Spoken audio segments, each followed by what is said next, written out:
ஒரு மகிழ்ச்சியான செய்தி. இதயம் நல்லெண்ணெயின் விலை லிட்டருக்கு ரூபாய் 105 குறைஞ்சிருக்கு.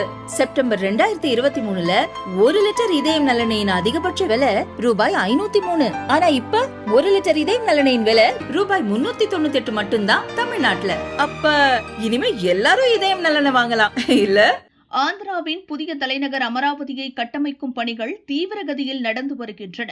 அதன் ஒரு பகுதியாக அமராவதியில் நடந்த அரசு நிகழ்ச்சியில் 58,000 கோடி ரூபாய் மதிப்பிலான திட்டங்களை பிரதமர் மோடி துவக்கி வைத்தார். கவர்னர் அப்துல் நசீர், முதல்வர் சந்திரபாபு நாயுடு, துணை முதல்வர் பவன் கல்யாண் உள்ளிட்டோர் பங்கேற்றனர். திருப்பதி, ஸ்ரீகாளஹஸ்தி, மலகொண்டா, உதயகிரி கோட்டை ஆகிய முக்கிய ஆன்மீக சுற்றுலா தலங்களை இணைக்கும் வகையில் தேசிய நெடுஞ்சாலை திட்டங்களுக்கு அடிக்கல் நாட்டப்பட்டன. ராயலசீமா அமராவதி இடையே ரயில் போக்குவரத்தை மேம்படுத்தவும், மாநிலத்தின் பிற பகுதிகளில் இருந்து விஜயவாடாவை இணைக்கும் வகையில் புதிய ரயில் பாதைகள் அமைக்கும் திட்டத்துக்கும் அடிக்கல் நாட்டப்பட்டது. தலைநகர் அமராவதியில் புதிய சட்டசபை கட்டடம், தலைமைச் செயலகம், ஐகோர்ட், முக்கிய அரசு அலுவலகங்கள், 5,200 அரசு ஊழியர் குடியிருப்புகள் கட்ட 11,240 கோடி ரூபாய் மதிப்பிலான திட்டத்திற்கும் பிரதமர் மோடி அடிக்கல் நாட்டினார். புதிய தலைநகர் அமைக்கும் பணியுடன் மாநிலம் முழுவதும் தரமான சாலைகள் அமைத்தல், வெள்ளத்தடுப்பு மேலாண்மையுடன் கூடிய சாலை கட்டமைப்புகள், முக்கிய நகரங்கள் இடையிலான இணைப்பு சாலைகள் உள்ளிட்ட திட்டங்களும் துவக்கி வைக்கப்பட்டன. மொத்தம் 6 புதிய தேசிய நெடுஞ்சாலை திட்டங்கள், புதிய ரயில்வே திட்டங்கள், சாலை மேம்பாலங்கள் உள்ளிட்ட பணிகளுக்கு அடிக்கல் நாட்டப்பட்டது. நாகையலங்காவில் புதிய ஏவுகணை சோதனை மையம் அமைக்கவும், ராணுவ பாதுகாப்பை மேம்படுத்தும் வகையில் ரேடார் ஆராய்ச்சி மையம் அமைக்கவும் 1,400 கோடி ரூபாய் மதிப்பிலான புதிய திட்டத்திற்கு அடிக்கல் நாட்டப்பட்டது. விசாகப்பட்டினத்தில் பிரம்மாண்ட வணிக வளாகம், மாவட்டம் தோறும் ஒரு பிரத்யேக பொருள் தயாரிப்பு திட்டம், இளைஞர்களுக்கான வேலைவாய்ப்பு திட்டம் ஆகியவற்றையும் பிரதமர் மோடி துவக்கி வைத்து பேசினார். தேவர்களின் இந்திரலோகத்தின் தலைநகர் அமராவதி, தற்போது ஆந்திராவின் புதிய தலைநகரின் பெயரும் அமராவதி. இரண்டுக்கும் எந்த வித்தியாசமும் இல்லை.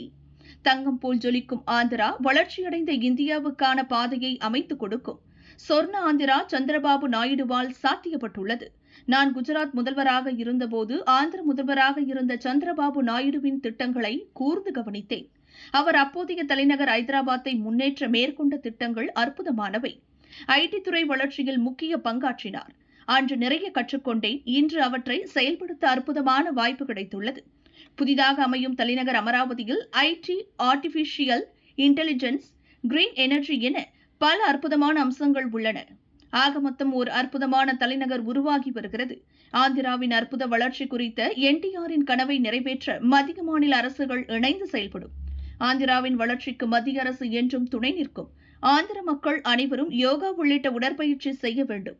இந்த ஆண்டு ஜூனில் 10வது சர்வதேச யோகா தினம் கொண்டாடப்பட உள்ளது.